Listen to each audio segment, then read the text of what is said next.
Сәлем достар, бүгін біз дәрісте ничек интернет платформалар арқылы, ғөмүмән интернет ресурслар арқылы өз шәҗәрәне төзүгә ярдәм күрә алабыз, белә алабыз.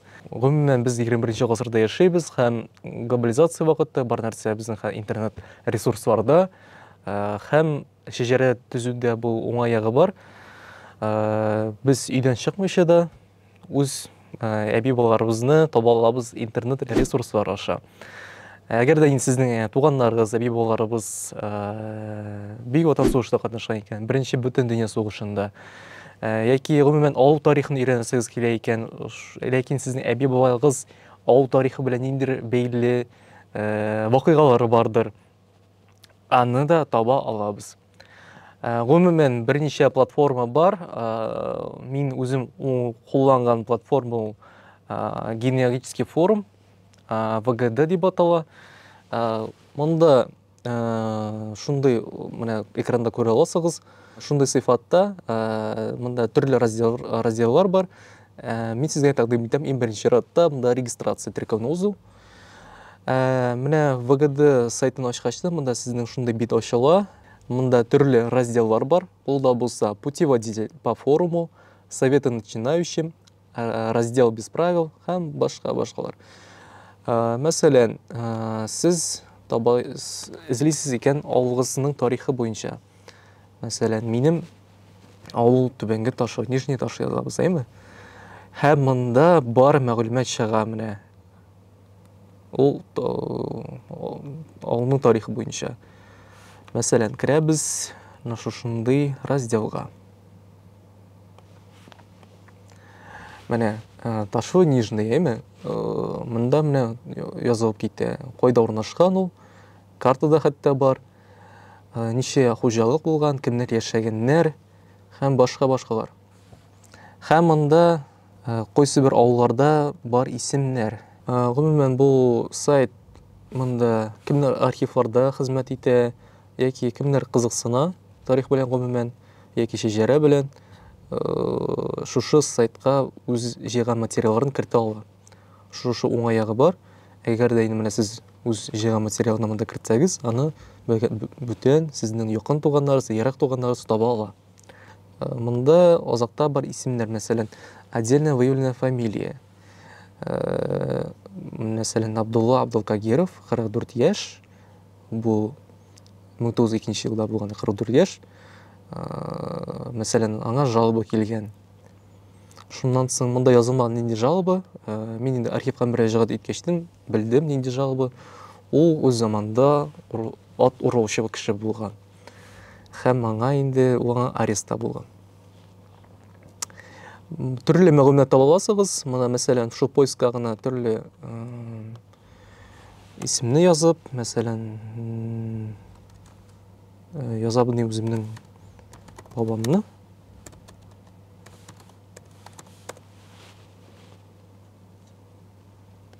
Мәсәлән, монда сакланган мин күп еллар элек мөрәҗәгать иткән запрос. Мәсәлән, аның фотосурәте сакланган монда. Гомумән бар монда раздел начинающим. Әгәр дә сез белмисез дигән нәрсәдән башларга бу сайттан, моны шушы раздел сезгә ярдәм итәчәк. Итә ала. Менә монда исследуйте самостоятельно, то есть монда можете ознакомиться киңәшләр белән. Ул бесплатно. Акча түләргә кирәкми монда. Шулай ук монда үз агач форматындагы шәҗәрәне кертә аласыз. Һәм шул әйтеп үткәнчә поисковый система аша сез әби бабагызны исемнәрен, фамилияларын язып, бәлки мәгълүмат таба алырсыз. Бик уңайлы сайт, мин ул сайт белән үзем дә кулланам. Монда бар нәрсәдә бар. Монда, мәсәлән, архивы стран ближнего зарубежья да бар. Зарубежные страны, региональный архивлар да бар. Федеральный, ведомственный архивлар да бар. Шушындай уңайлы бу сайт. Всероссийское генеалогическое древо. деп атала. Келесі сайтқа келгенде біз көребіз память народа деген сайт, ол халық хатыры. Ғұмумен халық хатыры ол Министерство обороны тарафынан барлыққа келген. Мұнда нәрселер сақланған. Мұнда көп Бүйік Ватан соғышына бейлі документтер таба аласыз. Егерден сіздің әби бабайыңыз Бүйік Ватан соғышында қатнашқан екен, яки тылда болған екен, ол да болса Трудовой армияда ол қызмет еткен екен, шушындай мәгълүмәтінде мұнда таба аласыз. Мәселен, шушындай разделдан тұрау: фамилия, имя, отчество, дата рождения һәм башкалар. Сіз мұнда тұттырасыз. Шуны айтып бітіру керек, бұл архивта көп кенә татар исемнәре, татар фамилиялары дөрес язылмаган. Мәсәлән, минем бабай Ермөхәммәд, олы бабам Бүйік Ватан сугышында катнашкан. Онда язылган как Яркей дип. Ни өчен Яркей? Чөнки аны кушаматы булган Яркей, барысы ертен Яркей дип. Шулай да Яркей булып калган. Мәсәлән, язам ди мин үз фамилиямны һәм место рождения. Минем бабам табылыр микән? Монда районны да язырга керек.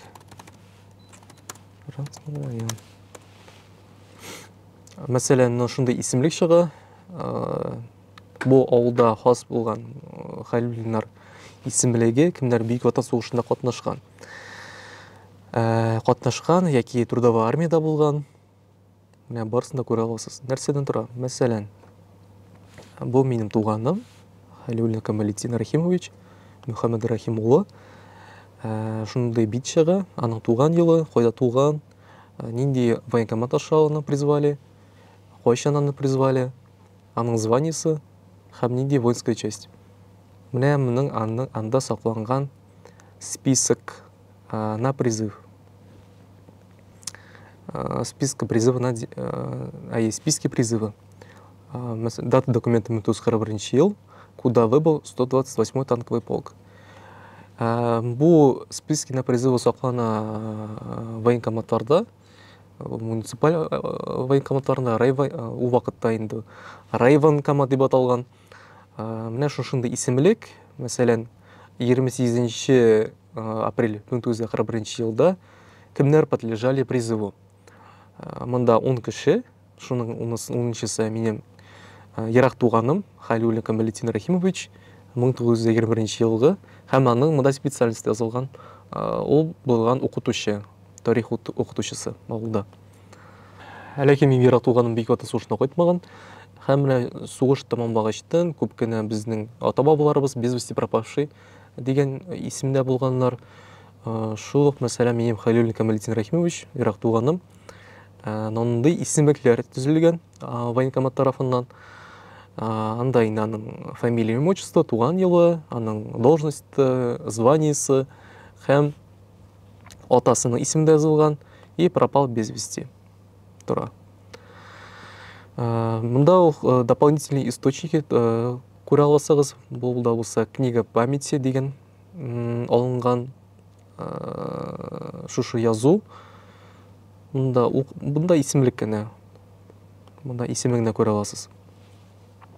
Әгәр дә инде сез күбрәк беләсез килә икән, әлеге ерак би бабайыгызның турында, монда эзләргә кирәк фамилия буенча, аның төрле форматтагы фамилиясын язып. Мәсәлән, Хәлилуллин фамилиясында 2 Л.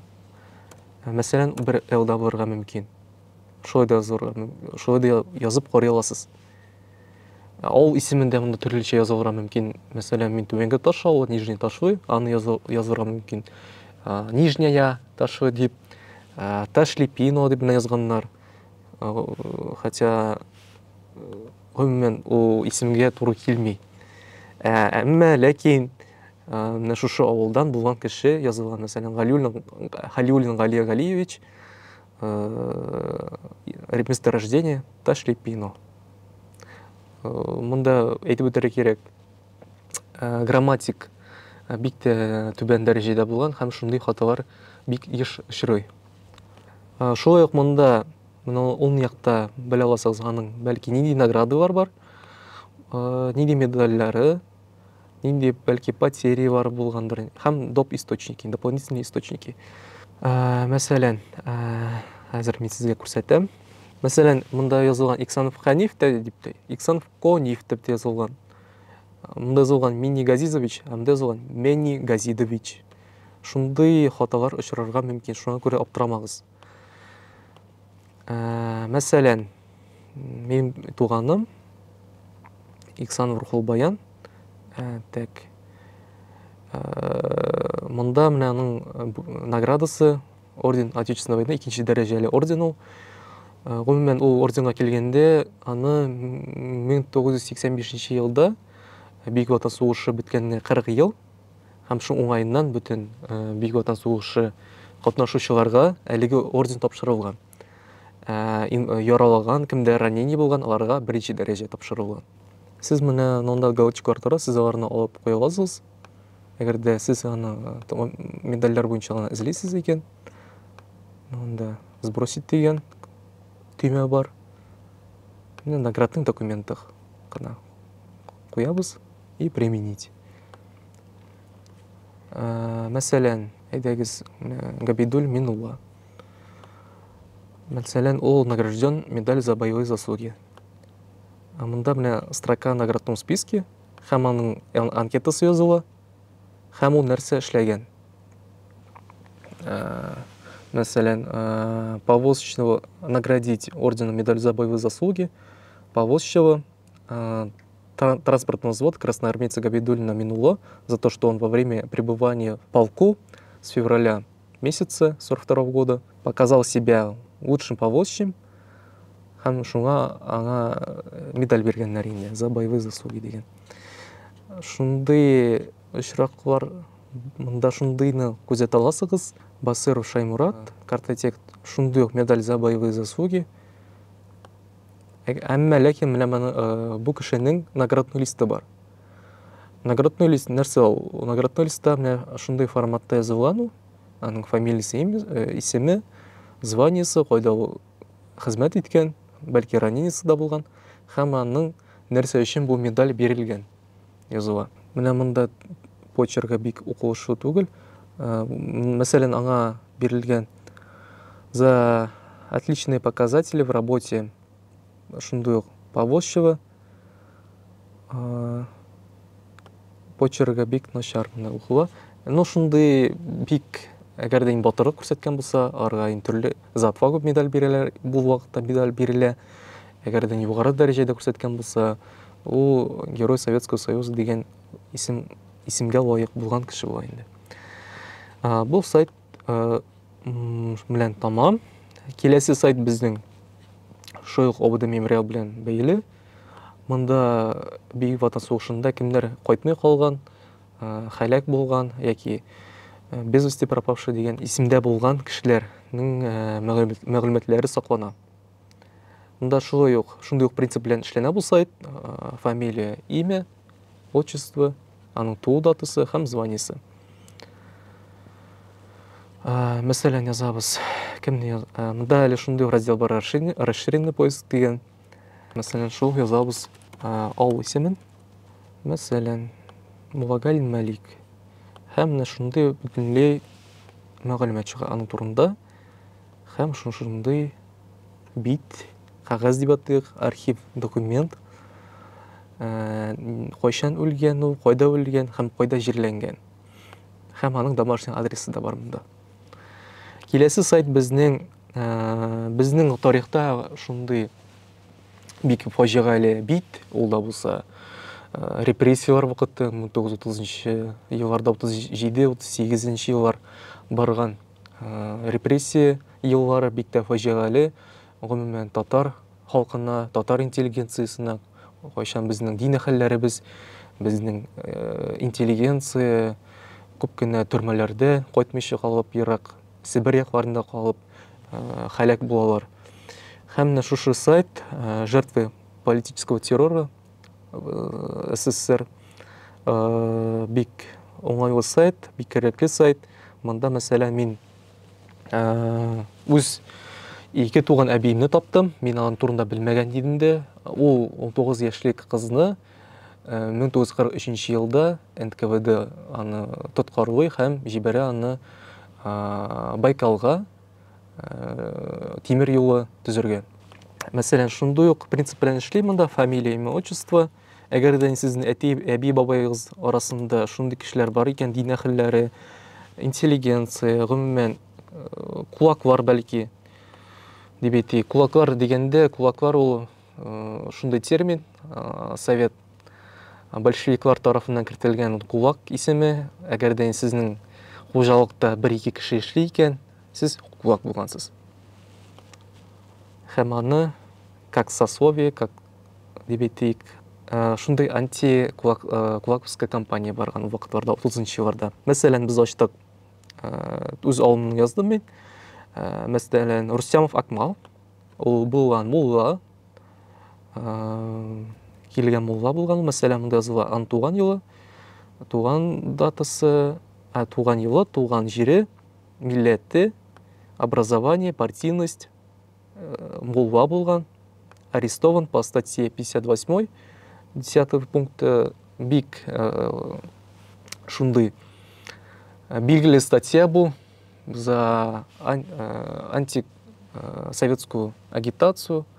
Күбрәк инде шул статьяга тоткарылганнар. Приговор 5 лет лишения свободы. Дата реабилитации 3 мая 1989 года. Совет за дәүләт таркалышкына безнең гласность политическая барлыкка килә. Михаил Сергеевич Горбачев тарафыннан ул илан ителә. Һәм менә кемнәр совет заманында шундый сәяси корбанга эләккән, сәяси корбаннар булган, алар инде 80-нче, 90-нчы еллар башында гына реабилитация була аларга. Шулай менә мәсәлән Шакирова Ниса, бу минем менә ике туган әбием, тоже арестована. Военный трибунал войск НКВД при управлении строительства Северо-Печорской железной дорожной магистрали. Мында 10 лет лишения свободы и 5 лет поражений в правах. Әгәр дә сез беләсез килә икән аның анкетасын, фотографиясын, һәрбер шундый кешегә кемнәр тоткарланган, аларга заводилось дело. Ул делода анкета форматында, аның фотографиясы да бар, аның донесениесі да бар, нәрсә үз анкетасы, үзе кол белән тудырган анкетасы да бар инде. Бу сайтка килгәндә, бу барлык документлар, бу барлык мәгълүмат архив чыганаклар форматында саклана. Федераль иминлек хезмәткәрләреннән аласыз хат язып, үзегезнең туганлыкны бәйләп, подтверждающие документы приложить обязательно кирәк инде. Шуннан соң сезгә җибәрәчәкләр. Сезнең әби бабайыгызның, кемнәр туганыгызның шушындый анкета форматындагы копия документы инде. Киләсе сайт безнең ул беренче бөтен дөнья сугышына багышланган. Бу яңа сайт. Шулай ук Министр соборының тарафынан барлыкка килгән. Монда инде шушындый форматта разделларны күрә аласыз. Хроник событий, герой войны, документ, сохранение, структура армии һәм книги. Шундый ук принцип белән эшли, фамилия, имя язасыгыз. Әмма шуны әйтеп үтәргә кирәк, Россия империя вакытында күп кенә татар исемнәре бик тә начар сыйфатта язылган. Мәсәлән, минем зур бабам Кадыргулов икән, монда язылган Кадригулов, аның исеме Габдрахман, монда язылган П белән, анда Х хәрефе дә юк. Чөнки күрә шуны үз бабайыгызны эзләгәндә моны исәпкә алырга кирәк. Шулай ук Россия империя вакытында безнең районнар булмаган, безнең булган уезд бар һәм волость бар. Әгәр дә сез беләсез икән, кем ата-бабагыз нинди уездә яшәгән, шулай ук яза аласыз. Мәсәлән, булган төрле уездләр, ул да булса Белебеевский, хәзер мин эзләп карыйм, менә чыгамы юкмы? Менә мин чыкты. Кадригулов Габдрахман Валиевич, Кантужин, 16 июня 1916 года язылган. Ул картотека форматында инде нинди госпитальдә булган, аның қойда ранениесі алған, һәм қой вакытта алған, нинди сугыш барган, нинди битва алдыннан алган бу ранениені. Барысы язылган. Кыскача шул, һәм инде безнең сайт, келесі сайт, ол шундай интернет-платформа, интернет-ресурс. Бірінші ВГД сайтына қора ұшаш деп айта алам, ләкин бұл сайт VPN аша эшлей, ол да булса MyHeritage сайты. Монда, мәсәлән, мин үз битемне ачтым. Монда үз фотографияларын кертеп була, гаилә архивында сакланган. Иерархия форматындагы үз әби бабайыбызның исемнәрен язып. Мәсәлән, монда фотография кертем, мин әйме чыңдан белый. Кара начар сыйфатта. Ул аны яхшы сыйфатка формалаштырып, нейросетлар аша аны барлыкка китерә ала. Мәсәлән, мин бабамны хәзер ачса, начар сыйфаттагы фотография, һәм ул аны яхшы форматка туры китерде. Монда күпме шулай ук разделлар. Менә шәҗәрә дигәндә, монда иерархия форматында ул. Менә сез күрә аласыз экранда минем шәҗәрәне. Шунда иерархия форматында төздем.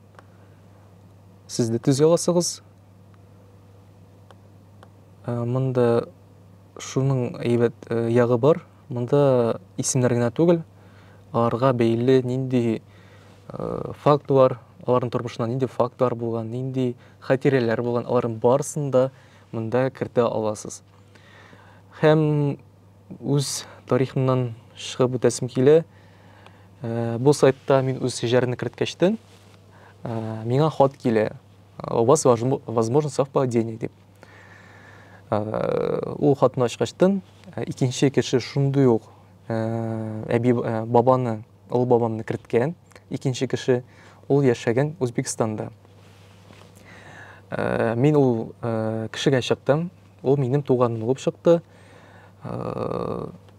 Күп кенә еллар алар Забайкальедә яшәгәннәр, ансы Үзбекстанга күчеп инде. Менә минем 4 туган сеңлем була инде. Алар берсе киләсе елга алар безгә кайтырга уйлыйлар. Мин сезгә төп сайтларны үтеп киттем. Менә шушы төп булган сайтлар аркылы мин үз мисалымда үз шәҗәрәмне 11-нче буынга кадәр төзедем. Әгәр дә инде монда мин узган дәресләрдә үтеп киткән митрәк китаплары, ревизия кенәгәләре, алар инде гомумән архивның үзләрендә саклана. Кайбер тарихи белгечләр, кемнәр кызыксына шәҗәрәләр белән үз авылларының тарихи документларын, копияларын алалар, ләкин андый очраклар бик аз. Мисалга китерә алам, Нижгар татарларын үз авылларына барып, авыллардан вәкилләр барып инде Мәскәүгә, Нижгарга шулай бөтенләй копиялар җыеп, алар свободный доступта аны куялар. Һәм инде алда булган кешеләр аны карый ала. Шуның белән әлеге дәрес тамам. Сезгә кызыклы булды дип ышанып калам, өметләнеп калам. Киләсе очрашуларга кадәр.